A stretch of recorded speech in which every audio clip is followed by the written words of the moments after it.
has a $90 million contract. Hey there, everybody. Welcome to Football Outsiders Live. Here we are on Twitch, twitch.tv/FB Outsiders, every weekday now at 1 p.m. Eastern.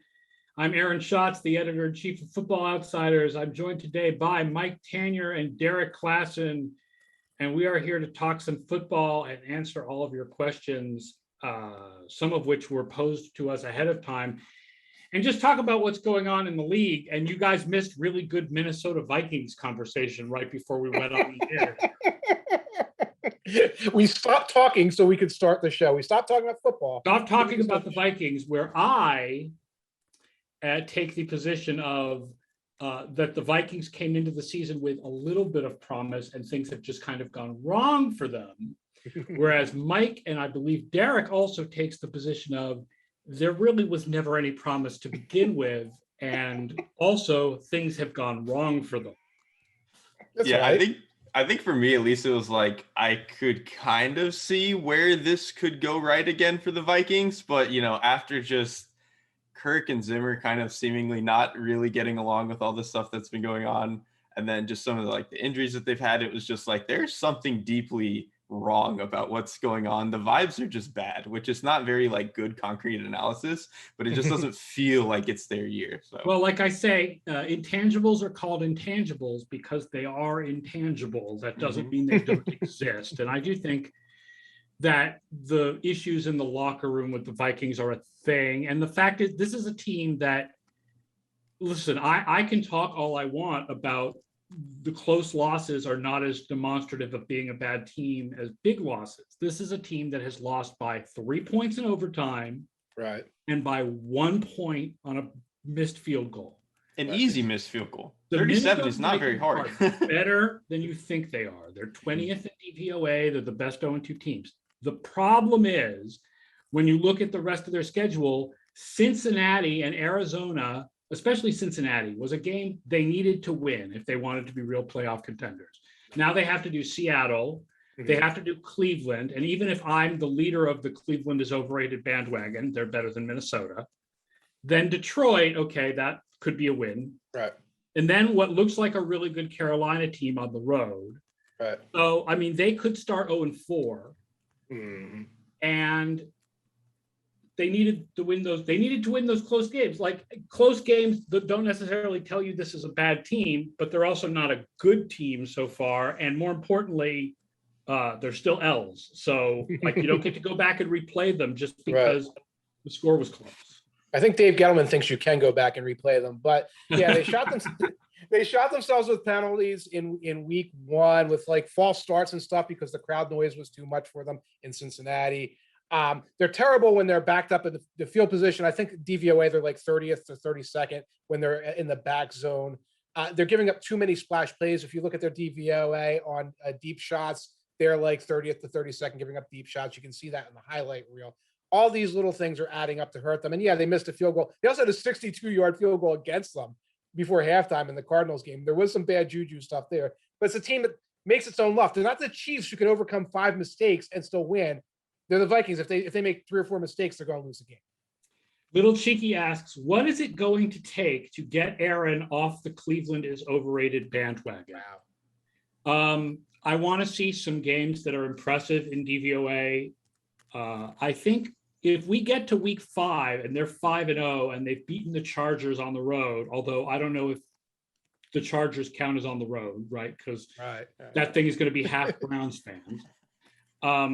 I mean, it's hard to, at that point, they'll be a top 5 or 6 team in DVOA and they'll be 5-0. And I'll be like, okay, I was wrong. Cleveland really is this outstanding this year, despite the fact that last year they were outscored by their opponents and they were only 18th in DVOA. That being said, their defense, what I said going into the season was, I don't think their defense is as improved as people think it is. And what have we seen?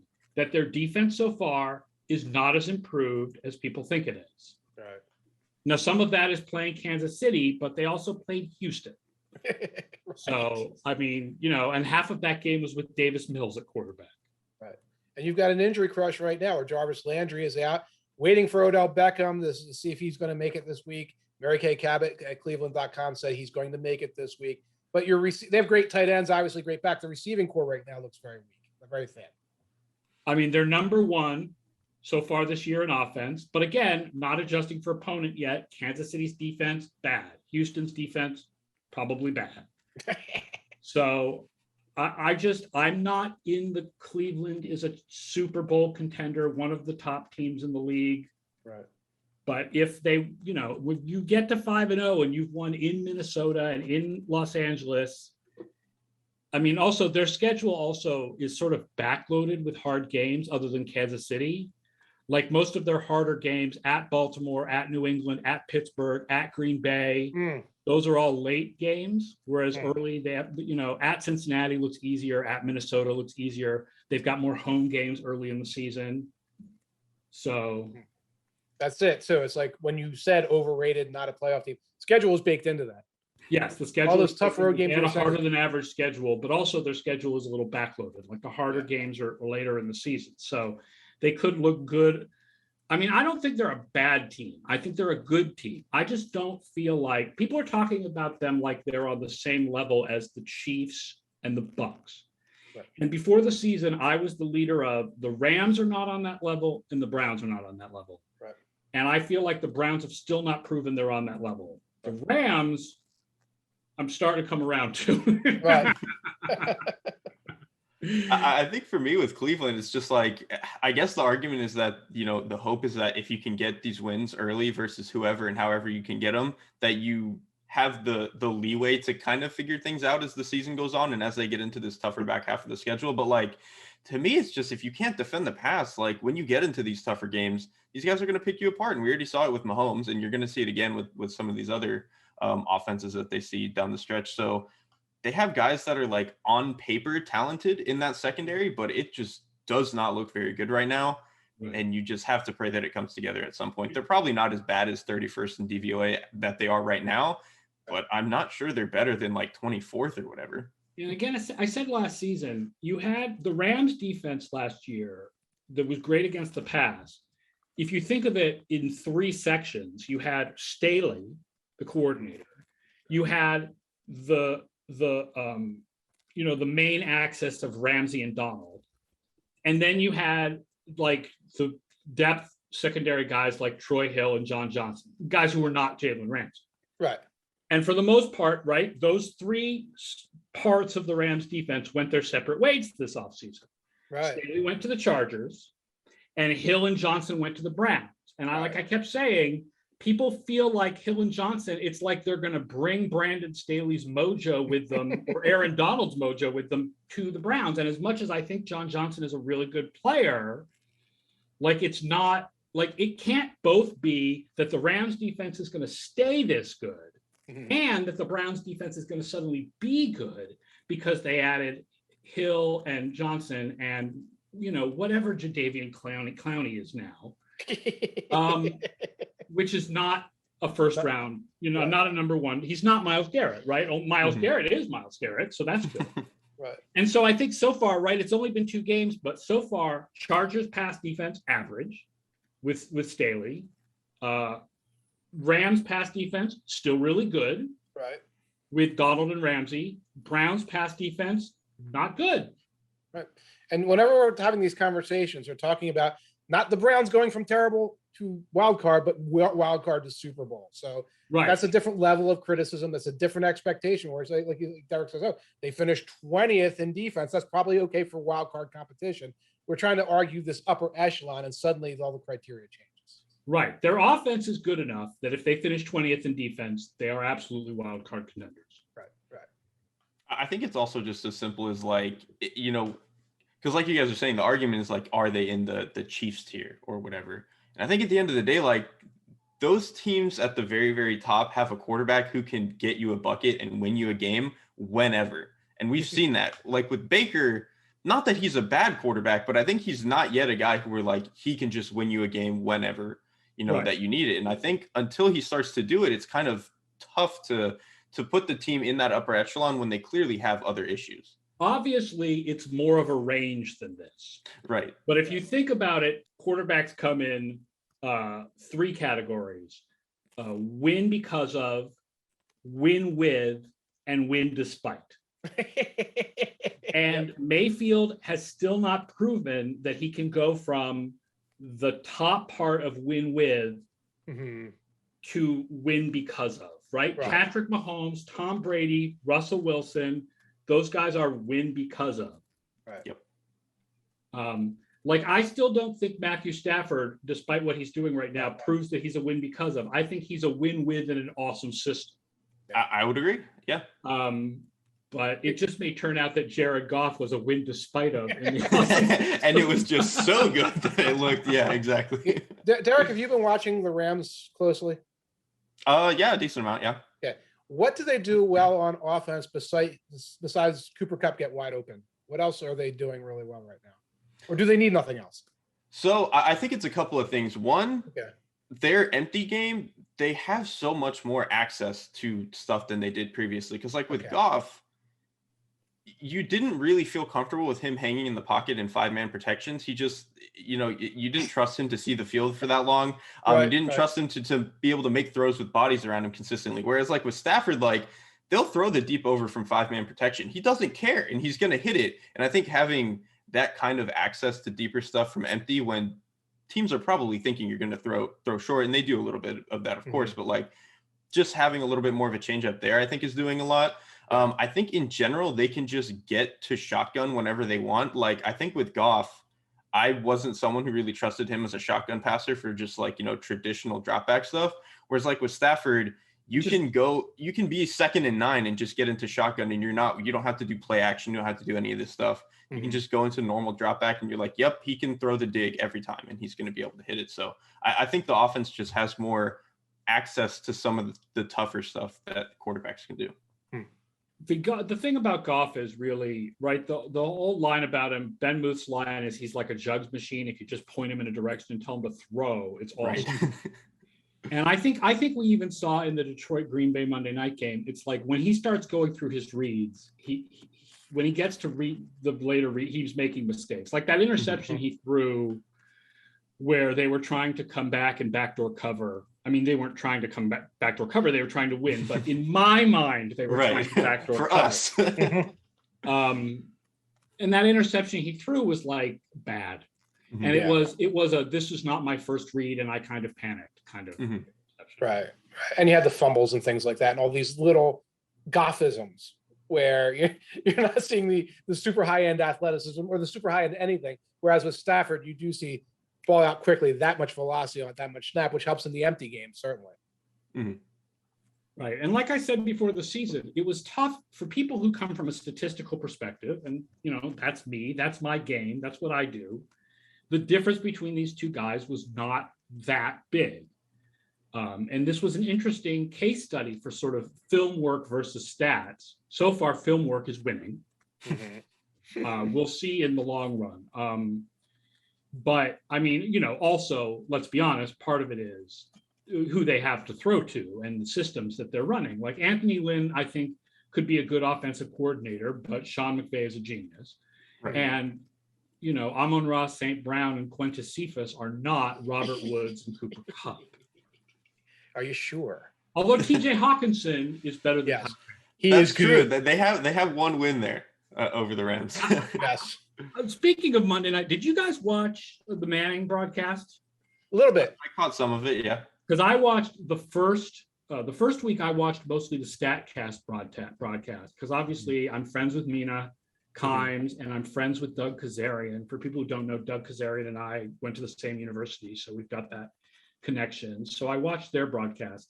I watched the whole thing for the Mannings in the second week, and with all due respect to Louis Riddick, the Manning broadcast is so much better, but the best part of it was, I'm just thinking because TJ Hawkinson, because they made a big deal about that when Gronk was on. When they started to break down plays and Gronk was so uninterested. Breaking down plays, and someone said to me, are you saying Gronk is dumb? And I'm like, no, I'm not saying Gronk is dumb. I'm saying Gronk is not interested in breaking down X's and O's this evening. Right. I liked it. One thing I feel like they've got a double banana situation where they almost need like a third person there throwing to one, throwing the other, because it sounds like Peyton and Eli are trying to one up each other a little bit too often. And also somebody to slow them down a little bit when they really are diagramming and diagnosing those plays. What did you mean by that, Peyton? So when you say this, what does that mean? Whereas they're both like, yeah. It would be interesting if they had a Sal Palantonio, someone to be the host of the show and distribute to the both of them. Yeah. I don't know. Maybe Cooper could do that. One of the questions, by the way, we already answered. One of the questions that came back over Twitter or Instagram, I can't remember which, was how good are the Browns? So we've already talked about that. Another question is, this is from Jake Murray on Twitter. Zach Wilson's week 2 defenestration a systematic Jets problem or just another case of Belichick dismantling another rookie quarterback?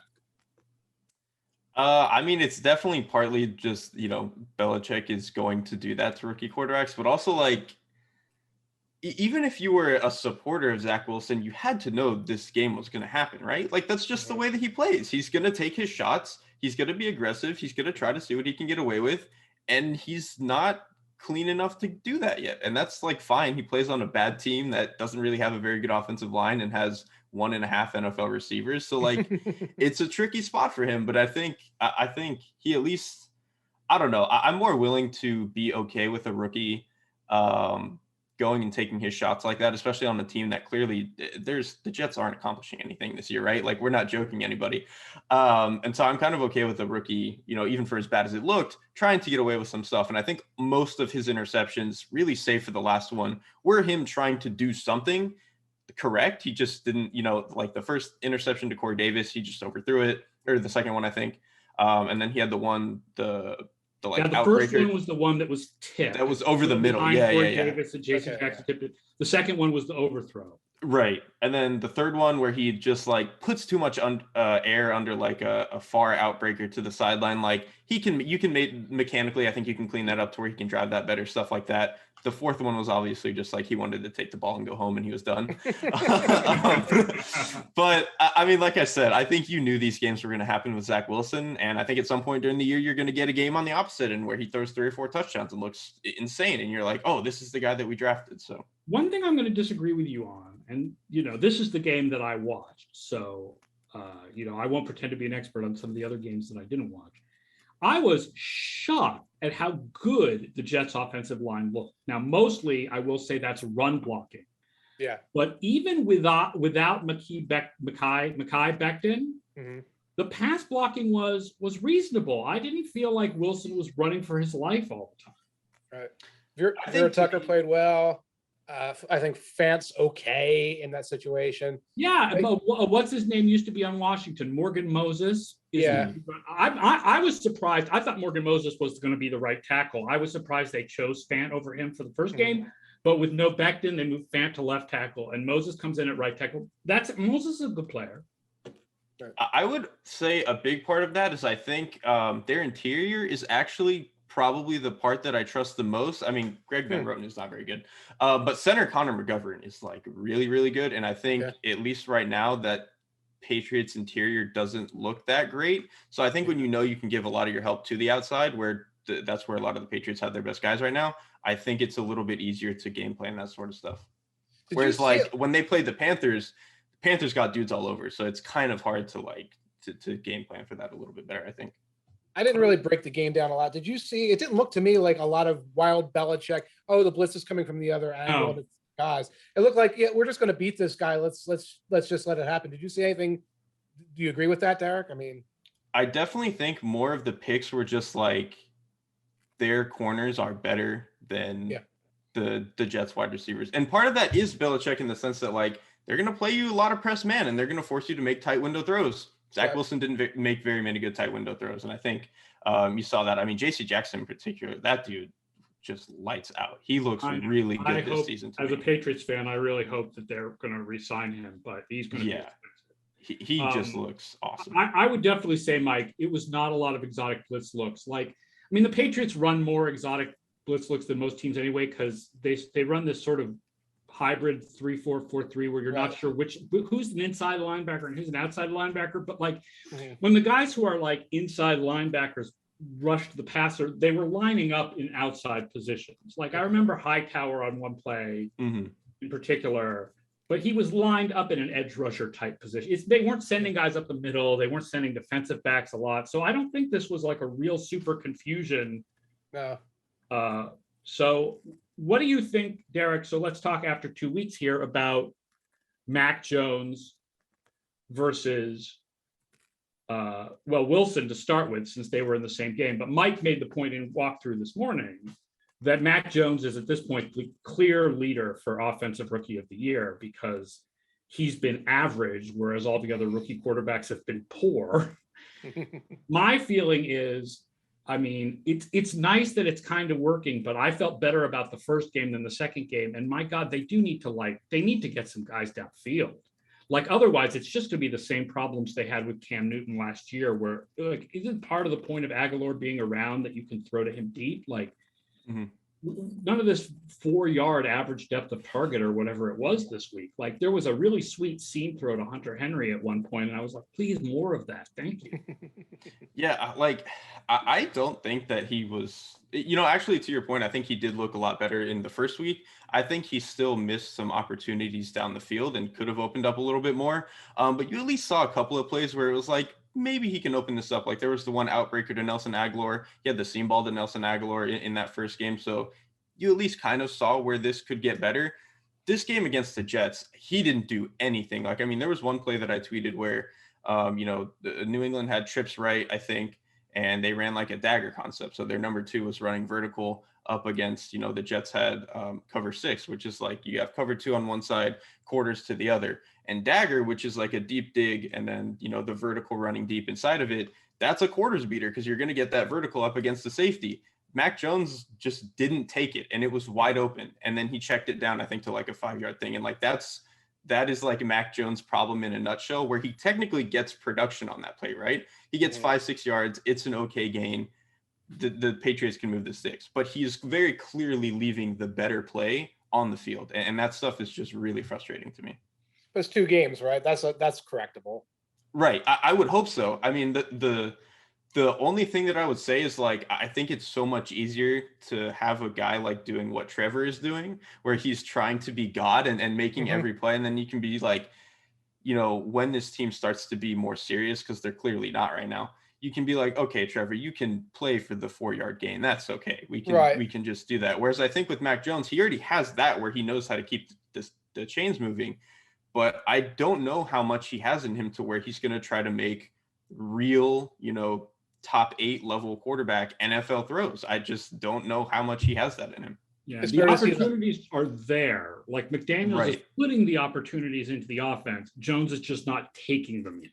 Yes, that's my take, because I did see some people being like, well, the Patriots offense needs to open up more and, get more guys downfield. And that's probably true. And I don't think they have great speed right now. Aguilar's really the only guy, and maybe you need to bring someone else in for this to really be possible. But I still think they had enough chances that Mac Jones could be throwing the ball down the field, and he just simply refuses to. Mac Jones is plus 350 to win Offensive Rookie of the Year, if you're the kind of person who's making Offensive Rookie of the Year bets right now. But I'm going to go check while you guys, one quick, let me see if I can do this. Has it changed? No, Justin Fields is still sitting at plus 600. Now, he has been named the starter this week for the Bears. Yeah, I mean, let's see how he plays, but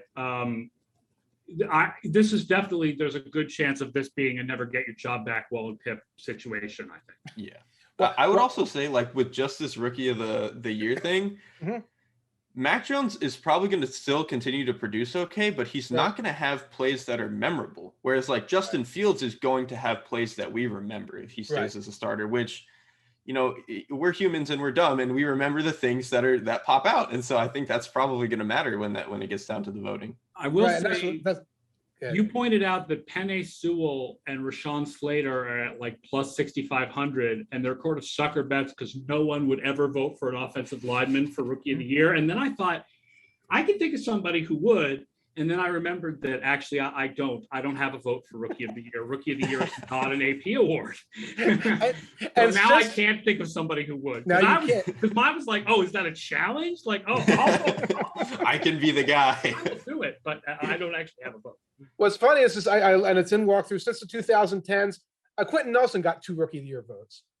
and I believe Warford got 2, and maybe it was Zach Martin got 1 or 2, and Marquise Pouncey, when he was the center like 2010, he got a vote for Rookie of the Year. So people do vote for it, but you notice that's all centers and guards. It's never tackles, because if the rookie left tackle gives up 1 big sack, that's it. No one's ever going to vote for the guy for Rookie of the Year. You're going to vote for Mac Jones, or you're going to vote for Justin Fields, like you said, because he had the 30-yard scramble touchdown that got them into the wild card, and that's what you remember or whatever. So that's interesting, because if you're going to do that offensive lineman thing, it's going to be a guard. It's going to be a center. It's going to be Creed Humphrey, because of all the things he did for Patrick Mahomes this year. It won't be Panay, or it won't be Slater. I do feel like the Fields, I would rather put my money on Fields at this point than Lawrence, because I think that the first 2 weeks suggest that Lawrence is hamstrung by what the Jaguars aren't trying to do on offense. And I feel like because the running plays will like draw more attention, that Fields will draw more attention as a Rookie of the Year candidate. Yeah, absolutely. I kind of like Najee too, because no one else is getting the ball in Pittsburgh, and they're terrible and everything. But I think I gave the example Eddie Lacy a few years back. Just hammer out 25 carries, 15 carries, wind up as the only running back with 1,100 yards and 9 touchdowns, win the award by default. Yeah, but he doesn't even have that many yards so far, does he? How many? No, it's real bad. He's got receiving yards. He has a receiving touchdown. So yeah, it's got to get better there. But he's at about plus 1,000. He's the only running back really in the field at all in what's often a running back award. Right. Here's another question that we've got. Well, it talks about, this is from Ninja Wesley, who's a Panthers fan. First, he asks, why is DVOA such a useful stat in comparing defensive playmaking? I don't know if it's a useful stat in specifically what you think of as playmaking, but I think the fact that it's measuring down and distance, so it's giving you lots of credit for third down stuff. What we think of as what we call defeats, which include tackles for loss, turnovers, and third down stops. Like, it's giving you credit for third down stops. I mean, when we measure playmaking for defensive players, we use different stats. We don't use DVOA, but I mean, obviously I'm a big fan of DVOA because later on in the season, it's adjusted for opponent, because you can break it up by down. Yes. Because I do think it's been proven to be more predictive than other stats. Because you invented it. Because I invented it and it's my thing, and I got to ride it till the sun comes down. Ninja Wesley, thanks me for using my question. Well, we're going to use your other question, because this is what I think Derek can really go with some thoughts on, which is, do I believe that more college-inspired defensive scheming is on the horizon for other teams in the NFL? Because we want to talk some about the Panthers, because they're number 1 in DVOA right now and number 1 in defense. And I think part of what's going on with them is believed to be some college scheming. Like, for example, this is last year, but I know that against Green Bay, they used a 3-5-3 setup against Aaron Rodgers, which really kind of complicated things for him. So do you believe more college-inspired defensive scheming is on the horizon? And is it the best answer to the quick play style offense that most successful teams use these days? The short answer is, I think a lot of what is being done with this college offense, or college defense, is the wide zone offense is getting super popular, where that is like the meta on offense, where that's the thing that everyone copies when they don't know what else to do. I think when you can play in these, like, where you have these, 3-4 fronts or whatever, that some of these teams are doing, and getting into 2 high shells, you can kind of front load your line of scrimmage and fill all of the gaps, which obviously when you have a zone running scheme, you're trying to sort of run into every gap in a sense, where you're trying to keep everything open. Whereas opposed to if you're running power or counter, like, you're trying to hit one thing. So that's a little bit different. And so I think teams are trying to do that. And then on the back end with the 2 high safeties, I think teams are more willing to not have linebackers be the ones who are trying to get out to the edge and try to get out and cover the perimeter. They're more okay with having safeties come down and fill the alleys. And so I think that's just something that, with this wide zone being as popular as it is, I think that's probably a pretty decent answer. I think the problem that teams are going to run into, and the problem that some teams are already having, like Brandon Staley with the Chargers, is that when you run these fronts where you're only having 3 down linemen a lot of the time, you need dudes who can eat space. You need guys who can 2-gap. You need guys who can do what, Saban is going to call like 2-gap, 1-gap, where you're like mostly playing one gap, but you are playing to where you can cross face and play the other. You have to have guys who are strong. You have to have guys who can sit there and take that. And I think when I wrote about this in the Chargers chapter heading into the year, like they just didn't have the personnel for that because most teams just aren't built that way. Most teams are built to have these 4-down fronts where you're one gapping all the time.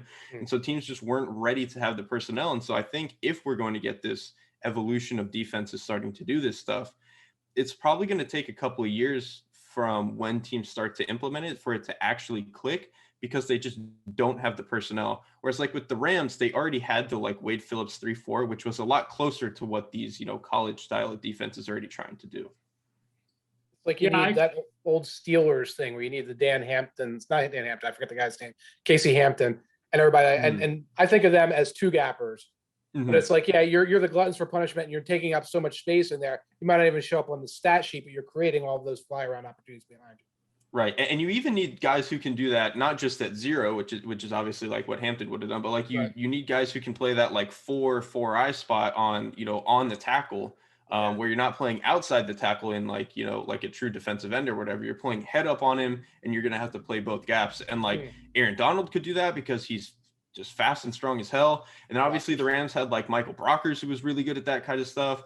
Sebastian Joseph Day could do it. Like they just had a bunch of dudes who could do that. And you look at the Chargers team, and they just don't. Like Bosa's obviously a good player, but I'm not entirely sure that that's his best fit. And I kind of wrote that in the Chargers chapter. Yeah, like he's a legit edge in the way that we think of your typical pass rushing defensive end. And that obviously doesn't take away from him that he can't fit into this system very well, but like it's just the reality of what they have. And like, I don't think Linval Joseph is what he used to be at zero, so that's kind of a problem for them. And then the defensive end where, that 4-4-eye spot, they're playing, at least against the Cowboys, they were playing a lot of Tillery, who just, holy moly, he looked horrible. And Christian Covington, who actually Covington is okay. It's just the problem is like they don't have anybody else around him that's, doing the job that system needs right now. Yeah, Tillery's a bust, unfortunately. He was a first-round pick, and it's just never happened for him. But even then, he was supposed to be really a pass-rushing tackle, which is really much more of a 4-3 thing, not a 2.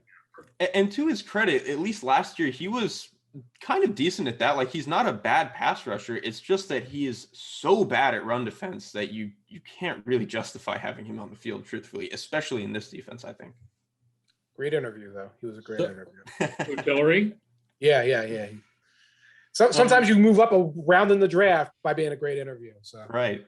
So I'm going to admit that I have not watched the Panthers this season. How much have the two of you, I wanted to watch a little bit this morning and I just didn't get a chance to. How much of the two of you watched the Panthers this season, and how much do you think that their defense can be really, really for real? Because we didn't think of this as a top defense going into this season. Like we knew some of these players, like Brian Burns was really great in sacks here, and I think he's been strong his first couple of seasons. And Derek Brown's a good player, and Shaq Thompson's a good player, and J.C. Horn's a first-round pick, but I don't think we thought this was a top defense.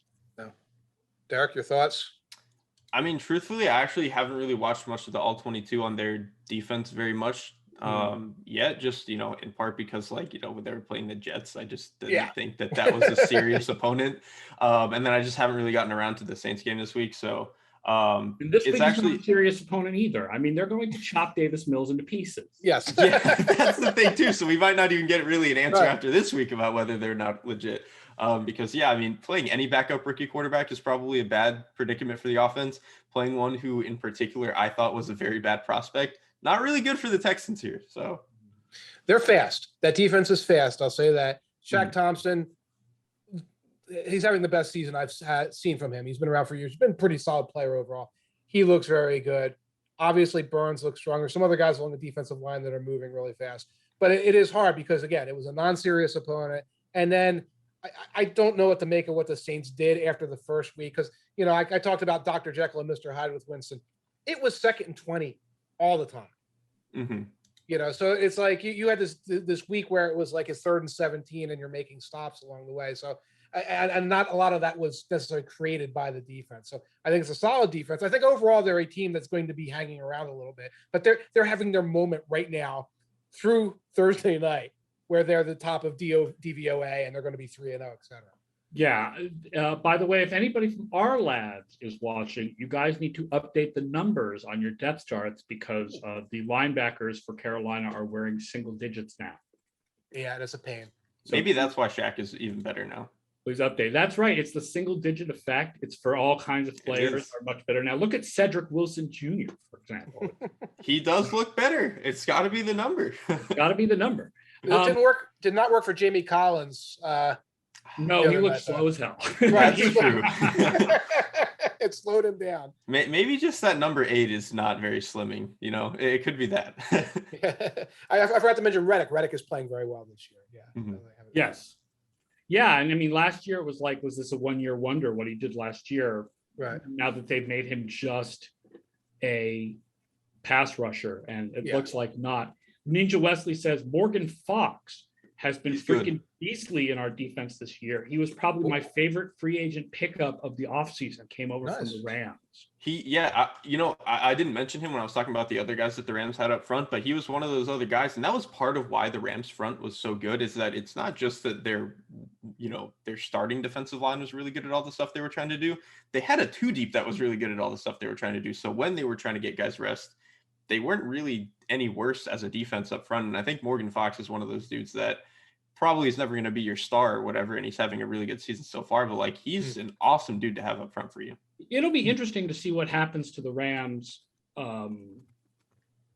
if they're starting with injuries, because they did lose a lot of guys this offseason from their defense. They didn't lose the top 2 guys. Right. But no Brockers, no Fox, no Hill, no Johnson. Right. No Ebukam. Ekubam or Ebukam? I can't remember. I think it's Ebukam. Yeah. Went to San Francisco. So Colts moved the ball against them. Mm-hmm. Colts moved the ball right down into shovel pass at the goal line territory against them. Yes, just so they could throw an interception on a shovel pass goal line. You always have to account for the Carson Wentz factor there. Here's a question from King City 0714. What is our best bet to cover the spread in week 3? And I'm bringing this up now because my best bet for the week, and the Football Outsiders picks best bet for the week, is the Carolina Panthers -8 on the road against the Houston Texans, because Davis Mills. He's a that simple. The 3rd round rookie. Can I'm going to give you a little preview of tomorrow's walkthrough here, if I can find it. Not only did I bet that, but you can get the Titans. Give me 1 second here. Excuse me, not the Titans. You can get the Panthers. One last try. You can get the Texans under 16.5 points. You get that at +100. So I took that. I took the Texans under 16.5. I'm taking the Panthers, and I'm taking the Panthers defense +350 to score a touchdown. So if Davis Mills is as bad as we think he is, we're going to get the trifecta on this one. I mean, I'm right there with you. For Odds Checker, who I do some betting stuff for, they had me do a props piece for Thursday night, and I took I think like McCaffrey over on rushing yards, nice. Dan Arnold over on receptions, and then for the Texans offense, I took under 1.5 touchdowns, because how are they supposed to score? Right. Whether or not we think this Panthers defense is as good as 4th or 5th or whatever they are in DVOA, like, I know that this Texans offense is not going to be good with Davis Mills. I know that. So they need is Darnold to throw a pick. I mean, right. That's the only way, I guess. Get the ball in good field position. That's the right. best The example I used was when Luke Falk had to start for the Jets a couple of years ago. Oh. And it was so, and Falk wasn't a rookie. I think it was the 2nd, 3rd year. But I think him as a similar player to Mills. And it's like, you're not even going to get a backdoor cover, because the opponent's going to have the ball at midfield all the time, because it's going to be, 3rd and 15 incompletion punt, balls at the 46. It was the Patriots and I think the Eagles, and you would just march down the field. It's going to be a game like that. Why were you particularly down on Mills? I mean, obviously, right, he's the 2nd rung, right? There was a big gap between those top 5 quarterbacks and the next group that had Ian Book and Davis Mills and Kellen Mond and whatever. But why were you particularly down on Mills this year? So at least what it seemed to me like is part of the reason he was getting so much attention as like the best of the rest, or whatever you want to call it, was in that Stanford offense. The Stanford offense is not anymore like the under center, Jim Harbaugh, whatever it was when it was with Luck. They're not quite like that anymore, but it's still a very much like a pro style passing offense. It's just a lot more from the gun now. And so you had this thing where like he was clearly running a lot more NFL concepts than most of these other guys that you're seeing. And I think people can kind of trick themselves into being like, oh, well, he's doing an NFL concept, therefore he's going to be fine when he gets into the NFL. The problem is he wasn't doing it very well, and he was consistently late, and he wasn't very accurate in my charting. I think he was one of 2 or 3 guys that ended up under 70% for me. And I think his company there was like Kellen Mond and Jamie Newman, who Jamie Newman is like already out of the NFL. So like he just didn't have very good company there. I think his deep ball was in particular very not good. And so it was just so hard for me to see like, what is this guy's calling card? Because he doesn't really have great physical tools to be a playmaker. And then I also think he's kind of inconsistent anywhere outside of like the 1 to 10 yard area. So I don't really know where this train is supposed to go. It was the Elway type of prospect. He's tall. He did operate some under center. And so he's very poised when he throws that 6-yard pass over the middle on the shallow cross or hits those tall receivers, tall tight ends that they like there. And that was it. CJ Beathard kind of reminded me of that coming out. That's a perfect comparison. Absolutely. Yeah, and it's like, oh, look, he can drop 7 steps off the play fake and like fire the ball to the tight end. It's like, yeah, that's pretty rudimentary. What else you got? Because a starter in the NFL has to do more than that in college. And that's, I think, what you're going to see. And of course, he's taking over an offense that was just for 2 weeks. Well, it was Tyrod, which means it's out of the pocket a lot. There's rollouts and things like that. He ain't moving. That young man is not moving from that spot in the pocket. Rivers McCown says, this is very disappointing, but at least the Texans are developing the youthful Mark Ingram. At quarterback. I mean, they might as well this week. You guys have another favorite best bet that you like this week, past just to Carolina on Thursday night? I've got the EdjSports app out here. Looking at that Steelers -3. And when I go in for -3, the Steelers have a almost 60%. It's I don't have my good glasses on, 58% chance of winning by more than 3 on that. I think that's a line that's a little, I mean, we can talk about the Steelers and their myriad of problems. They're facing a Bengals team that has similar problems kind of on offense and on the offensive line and not nearly as good a defense. I think that the Steelers are very undervalued. If that hovers around 3 points, I'm going to hit that. I mean, even before I get to my pick, I'll agree with that. Because, like, if we saw what the Bears defense could do to that Bengals offense and to Joe Burrow, and to be fair, that's probably, like, an uncharacteristically bad game from him, and he's not going to be like that all the time. But that Pittsburgh defense is going to be able to do a lot of the same things and probably even better, get even more pressure. So, like, that's – even if we don't really trust the Pittsburgh offense, like, that's just a great, defense matchup for them. Yeah. My pick is probably, it's kind of a lot of points, but I really like the Cardinals -7s against the Jaguars because I really just don't think that this is an NFL team right now. They just don't have, dudes on defense, and clearly their offense is discombobulated. And Trevor, the way that he's playing, which I think is correct, is not a way that's going to raise the floor of the offense right now. He's very much shooting for the ceiling consistently, and he has nobody really helping him getting there. And so I think that's going to be a thing for them. To be fair, I think like what the Cardinals are doing right now overall is like not sustainable. The way that they're playing offense, It's very just much like, we're going to give Kyler the football and he's going to go make a superhero play. And he can do that, obviously, but it's not going to work the same every week. But I think against a very bad Jaguars defense, it's going to work just fine. The other one I like, by the way, and this was my FO pick of the week where we do a video every week, is Washington as underdogs at Buffalo. In fact, this one I like. Apparently Vegas, the gamblers like it also because this started as Buffalo -9 and it's now Buffalo -7.5. Wow. 9? Yeah, it started out as Buffalo -9 and now it's 7.5.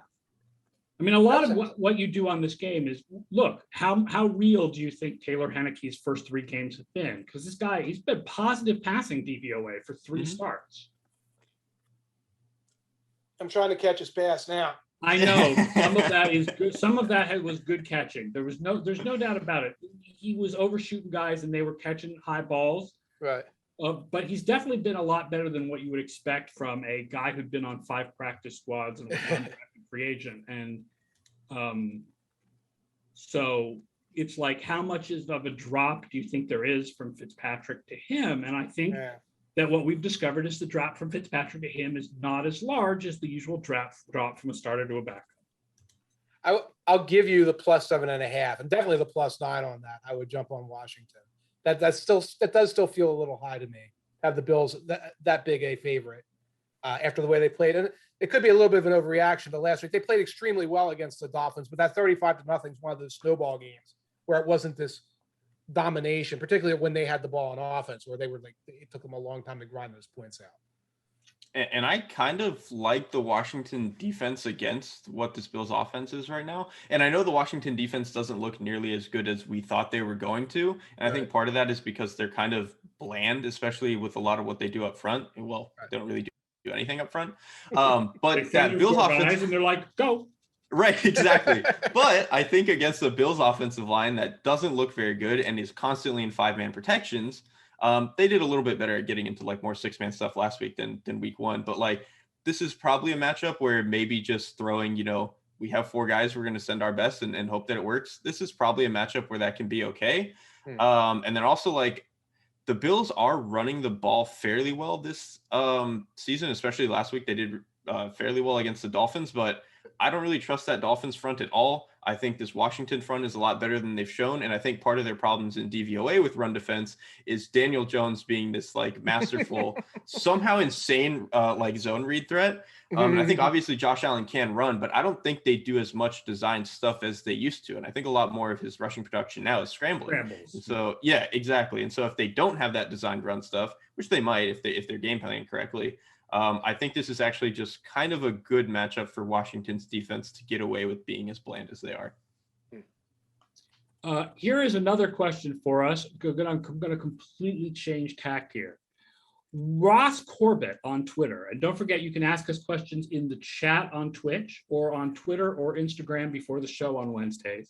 I mean, you can ask questions on other days too, but Wednesday in particular is the Ask Me Anything show. Yeah.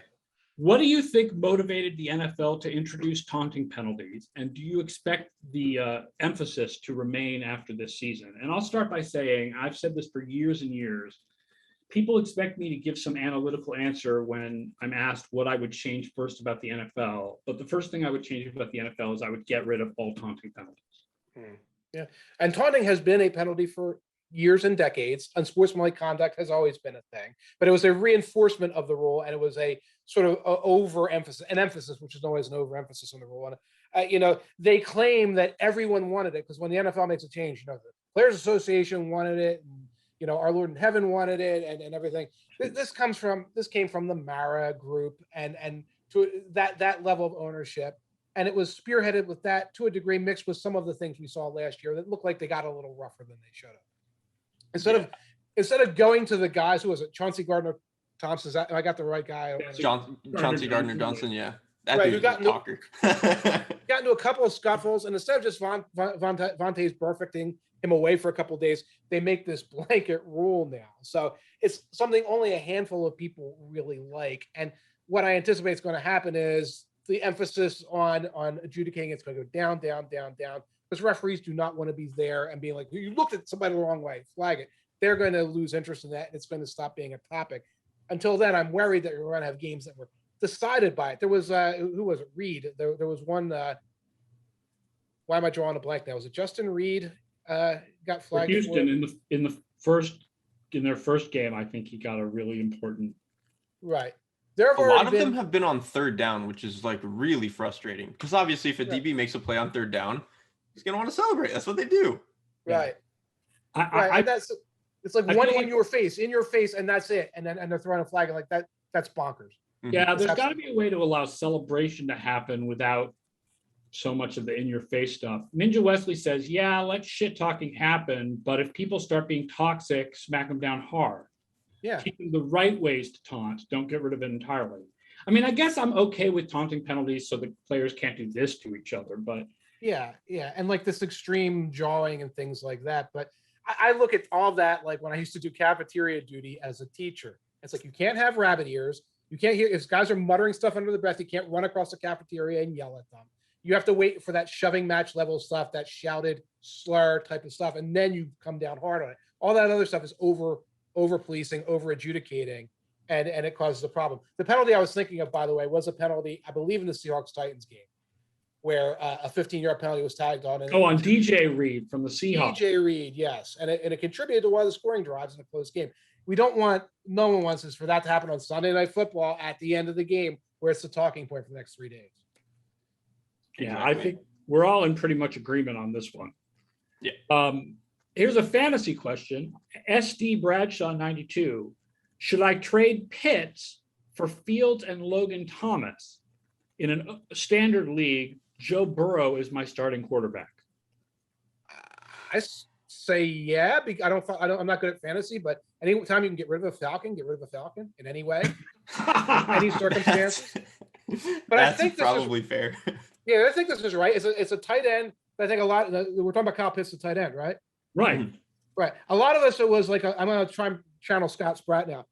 Like, he was a guy who maybe was going to be the one rookie tight end who ever made a difference. And so far, it hasn't really panned out. And it doesn't look like it's going to pan out. Look, he might get bulk stats because that's what the Falcons do. And you're going to trade him for Justin Fields, who just got a starting job? Well, we don't know. We think he's going to Wally Pip Dalton and keep the starting job, but we don't know for sure. A couple of weeks, you've got a quarterback with scrambling ability who's probably going to get short touchdowns, scrambling touchdowns. And who was the other guy? Burrow. Oh, who's the other guy in the trade? Yeah. He would get Logan Thomas, right? Fields and Logan Thomas. So essentially, he would be replacing Pitts and Burrow with Fields and Thomas. Yeah, you get an adequate tight end back. I'm no fantasy expert, but I like it. I think, yeah, it's probably fine. The Pitts stuff is so frustrating because I think he really is that good. He is the best, I think, at least I've ever seen coming out of that position. He is such a rare unicorn player, but that offense as like a whole operation has no idea what it wants to do. The offensive line is bad. They don't know who they want to force the ball to. They don't know how they want to force players the ball. They don't have like their running back room is just really weird. Matt Ryan seems like he's on the decline a little bit. Like, it's such a weird situation for Pitts to get himself figured out, I think. You don't like Cordarrelle Patterson in the Derrick Henry role? I think, when I think of the Derrick Henry role, I think of plus 210 pounds. I'm not sure. Not sure we have the right guy here. Matt Noscott points out Falcons players for the loser league is the right move. Although that is correct. Because we don't do tight ends, but you can pick Russell Gage when he's healthy, which, by the way, Russell Gage is not healthy now. So I don't know who their second receiver then becomes. Olamide Zacchaeus or Zacchaeus, the prophet. I mean, I don't know if he'll get the 3 targets that you need. They'll be so busy forcing the ball to Ridley and Pitts. I don't know if Zacchaeus will get the 3 targets you need to make him loser league to avoid the penalty. I'd be afraid of them in loser league too because of their end of game meaningless touchdown capabilities. Yeah, except when they tried to do that this week, Ryan threw 2 pick sixes. Yeah, but he got a couple of touchdowns in the end there too. Credit for trying. Trying. All right, here's one more question from Buff Totoro on Twitter. For 2 games in a row, opposing teams have run a 70-30 pass run split against Tampa. My guess is this is due to Tampa's good run defense. Do numbers back this up, and do you see it continuing? How would you adjust projections if you knew opposing teams would throw 70% of the time? I'm not sure first of all, I don't have the numbers open, but I'm not sure what projections he's asking about adjusting. Obviously, usually it's a bad thing to have teams pass against you more because passing is more efficient than running. It's actually a reason why, I don't remember who did research on this over the offseason, but having a great run defense may actually be bad because it encourages teams to pass on you. Mm-hmm. And passing is more efficient than running. So you actually would rather encourage teams to run on you. And I don't think anybody wants to run on Vita Vea right now. No. And, well, one of the games you had the Falcons playing catch up for that entire game. Yeah, some of what's been going on with the Tampa run pass ratio is based on the situations. Right. I think that's a lot of it too. I think it's like they compound on each other where, like, if in the first half of the game, that's probably when I think in general teams are more inclined to run the ball. But if you're running up against Vita Vea, Devin White, Levante David, Jason Pierre-Paul, you're probably less inclined to do that. And you're going to maybe lean on your quick game and stuff a little bit more. But then the game starts to get out of hand on the other end when they have Tom Brady, one of the best offenses of football, and now they're forcing you into a shootout. So I think it's a little bit of both. And if this 70-30 split keeps up, I think it's probably, like you mentioned, Aaron, a little bit more game situation and the Bucs just constantly getting out to leads and putting up points than it is necessarily that teams are entirely opposed to running against Tampa. Well, it looks like that's what the Cowboys did. They were in that game. And Right. there was discussion afterwards that Dak Prescott was checking out of runs. And it looked like the motivation wasn't necessarily the greatness of the run defense, but the idea that the quick game was going to be able to work because knew he could get a quick out before that pass rush could get to him. And also, like, that Atlanta offensive line is horrible. They don't want to be running the ball. Like, why would you? Like, they're just really bad at doing it. They don't have the players right now. So I think on top of the other stuff we've all mentioned, like, it's kind of just these two, like, Dallas had the quarterback and receivers to be able to not have to run the ball. I think Dallas can win both ways, and they decided we're going to try to win with the pass today. And then Atlanta, like, they just don't have the offensive line to even try that. They were like, Vita Vea is significantly better than all five guys we have. Let's just move on.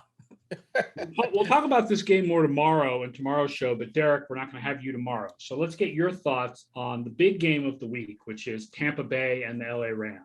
So what's your thought on this one, which I believe is currently Tampa Bay is favored by 1. It was pick'em. It started out as a pick'em and it's moved to Tampa Bay -1. That is probably pretty fair. Like, this is probably going to be definitely a lot more like the Cowboys game where, I think the Rams at some point kind of just abandoned wanting to running the ball, which I think this is the beauty of them having Stafford now is if they had Goff, they either just would not be able to do that and they would have to try to continue doing this, just running into a wall and hoping you can hit on your play action, or they would maybe try to get into gun with Goff and then he's going to throw the game away. Whereas with Stafford, you at least feel like you have a fighting chance if you get into this 70% pass. We've got to be in the gun all the time, that sort of stuff. So I think the Rams as a whole have some weaker spots. They might not have full health at running back right now. And I think defensively, their front is not as good as it has been, with some of the guys that they lost. So I think this is a pretty good matchup for the Bucs to still end up winning, but I think the line being as close as it is probably pretty fair. Down to 1.5 now, by the way. Oh, it's up. It's moved to 1.5. It's moved to 1.5. So it is on the move. It is creeping in the favor of the Tampa Bay Buccaneers. So, yeah, I mean, I look at it right now and Derek, you really explained it, what the difference is, I think, between Goff and Stafford. That is the final analysis there. Whereas, we're playing balanced. There's maybe not that much of a difference between them because of how good Sean McVay can scheme things up when you're balanced. When you're imbalanced, Stafford's going to give you a better chance to win. And I think that's going to happen in this game. I just look at it and it's like the Buccaneers, they're better at quarterback, frankly. They're better at running back. It's going to be Sony probably for the Rams because Henderson has a rib injury. Better overall wide receiver, better at tight end. I think they're better at offensive line. I think the Buccaneers are better everywhere except the secondary where they don't have a Jalen Ramsey back there. I think there's more bodies back there. But like trying to find the matchups that the Rams have an edge on, there's not a lot of them. They're not there. There are places where the Rams are close, but there's not a lot of places where the Rams are ahead there. And that just has me leaning hard towards the Buccaneers. And I think I was going to say Antonio Brown is on the COVID list for this game. Yeah. But Scotty Miller was fabulous. Right. Like, what did they really lose? Right. I was just about to say, like, it seems like, the Rams pass defense is probably still really good, but I think the problem is like they have also gotten somewhat like they haven't had the toughest schedule. They had Andy Dalton and then they had Carson Wentz and like an okay Colts offense. And so like, I think what they're about to run into now is a significantly tougher test. And they really need to prove that having lost all the guys that they did in the secondary, that they can still be a really good unit against, opposing good passing offenses. But I mean, Tom Brady with like, Mike Evans, Chris Godwin, Rob Gronkowski, like you mentioned, Scotty Miller. Like, I think at this point, the Rams just don't really have the defensive depth to deal with that. And to be fair, there aren't very many secondaries that do. So Gronk going back to being a massive major factor is like that's just not fair. It's a cheat code, man. Yeah, it's so stupid. Yeah, because you're back to, we'll go dime and we'll swing by dime. Well, you're just going to run the ball on. Right, exactly. Yeah. Yeah, it's crazy. All right, that does it for today's show. Thank you for joining us on Twitch. If you're watching afterwards on YouTube, listening on podcast, thank you so much. The Wednesday Ask Me Anything shows 1 o'clock Eastern on Wednesdays. We'll be back tomorrow, Thursday at 1 o'clock to preview all of week 3. Tomorrow it's going to be me, Mike, and Brian Knowles. Thank you to Derrik for joining us for today's show. Thank you to all of you for watching the show. And we will be back tomorrow to talk more football, 1 o'clock Eastern Thursday.